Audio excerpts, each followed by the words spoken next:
રાજકોટમાં સમૂહ લગ્નના આયોજકો ફરાર થયાનો મામલો સામે આવ્યો છે। રાજકોટથી આ સમાચાર સામે આવ્યા છે, જ્યાં સમૂહ લગ્નના આયોજકો ફરાર થયા હતા। આ મામલે સામાજિક અગ્રણીઓ મેદાને આવ્યા છે। શિવાજી સેનાના વિક્રમ સોરાણીએ કરિયાવરની જવાબદારી લીધી। આયોજકો દ્વારા કરવામાં આવેલા કૃત્યને વિક્રમ સોરાણીએ વખોડ્યું।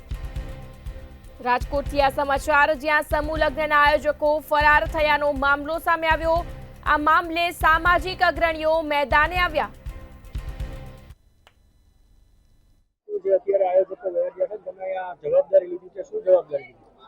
આજે રાજકોટની અંદર જે દરેક જિલ્લામાંથી આપણા મહેમાન બને અને દીકરીઓના જે મેરેજ હતા તે બાબતથી આયોજકો અહીંયાથી નીકળી ગયા છે, પણ અમને જાણ થતા અમારી શિવાજી સેનાની ટીમ અને હું ગુજરાત રાજ્યના પ્રમુખ તરીકે અમે અહીંયા જમવા માટે ગુંદી ગાંઠિયાની વ્યવસ્થા કરી અને અમારી ટીમ લઈ અહીંયા પહોંચ્યા છે। અને હાલમાં ફર્નિચરનો સેટી, કબાટ, ટીપાઈ અને ગાદલું તત્કાલમાં અહીંયા જે 8-10 જોડકાઓ જે કંઈ છે એને ત્યાર પછી પણ જે આવશે એમને કરિયાવરની વ્યવસ્થા